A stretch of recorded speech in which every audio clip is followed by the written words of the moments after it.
Okay, guys, I'm wicked bummed because I just did like, it probably had to be 8 minutes of me talking and it didn't record.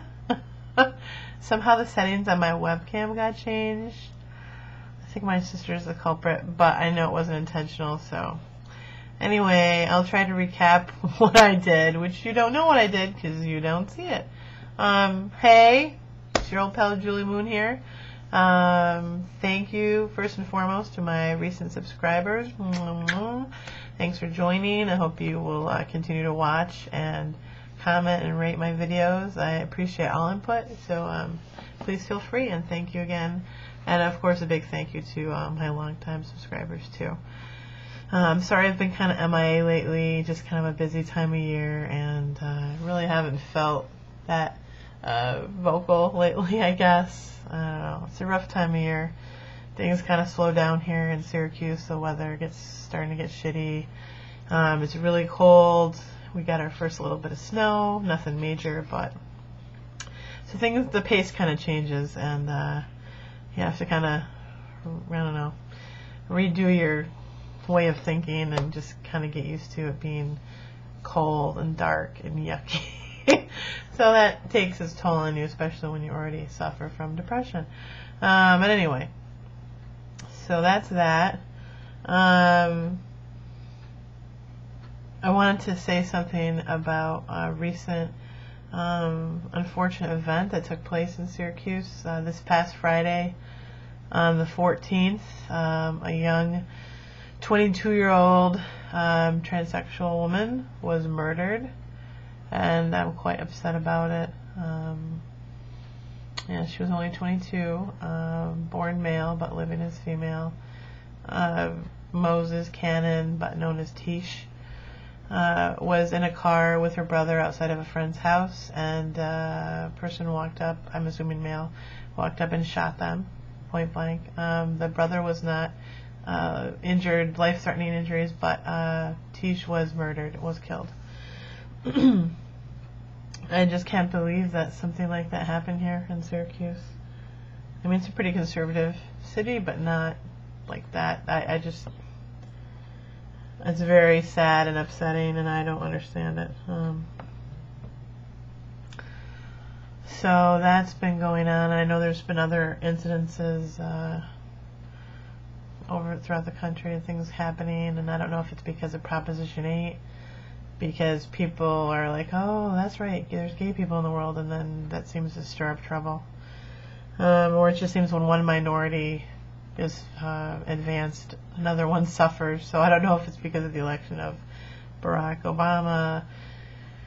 People need a new scapegoat, but I mean, we're always at the forefront of that. So that's very unfortunate. The family is trying to have it persecuted as a hate crime, so I hope they're successful in that. So I'll keep you posted, and maybe post a link in the info part of the info box there on YouTube. Yeah, so that was really upsetting. I found out about it later in the weekend. My sister had heard it first. She was afraid to tell me because she knew I was going to be upset. That's that. So I know that today is the Transgender Day of Remembrance, so I thought that was kind of fitting to put my video up today. Well, it is Thursday. It's just after midnight here on the East Coast. So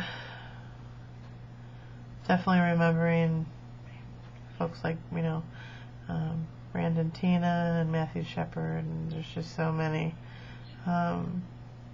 people that have lost their lives because of who they were, and we can't let that continue to happen. That's why I'm a huge advocate of being out loud and proud. I think it's important. I think we have to be out to our family, to our friends, to our coworkers. I mean, definitely understand there are situations or places where that's just not an option, or maybe you can't be out in 100% of your life, but I think it's important to be as out as you can, you know, and be safe about it. But every little bit helps. Every person that then knows a gay or lesbian or transgender person, you know, begins to see that we're just like everyone else. we're people too with the same feelings and hopes and desires and fears and life experiences. So, you know, try to be out and share your story with your friends and family as much as you can, and feel safe doing so. Happy things. I got to see Ani DiFranco in concert last Friday night, which was amazing. I haven't seen her perform live in a long time. I used to be really into her back in my college days and early 20s. To be honest, I'm really not familiar with the past few albums she's had. I just haven't purchased them. But it was great to see her again. She really hasn't changed that much. She's a little bit older, a little bit wiser, but still her same quirky, silly little self. Great performance, about 90 minutes solid. And sounded great. She's launching her new album. It's called Red Letter Years. Check it out. Got this cool moon decal that glows in the dark. And great songs. I purchased it at the show. Yeah, so check that out. Check that out when you can. Tickets were only $36, which was amazing. And she was really excited about the elections, so she talked a lot about that and Obama, and talked about her daughter. So it wasn't sold out. It was probably about 90% full. It's a smaller theater downtown called The Landmark, from the early 1900s. So it was really a pretty theater. It was a great show, so I'm fortunate that I got to go see that and ran into some old friends there, which was nice. Getting ready for the holidays. I'm really not that into it this year. You know, having lost my mom, it's just very difficult. And frankly, I wish we could just skip right over it and go right into 09. But I know that can't happen, so we will get through it somehow. It's just very difficult. So I am looking forward to having a 4-day weekend next week. Might have some friends coming through town, so I'm kind of hoping to see them. That would be great. And just have a little bit of time off and see some family. So that'll be great. I wish all of you a very happy Thanksgiving. I may make a separate video about that. I mean, definitely have so much to be thankful for and grateful for, and I very much am. It's just that it's just difficult to think about it, not having my mom here with us this year. So anyway, that's pretty much it. Hope everybody is having a good week, and take care of yourselves. Be out loud and proud as much as you can.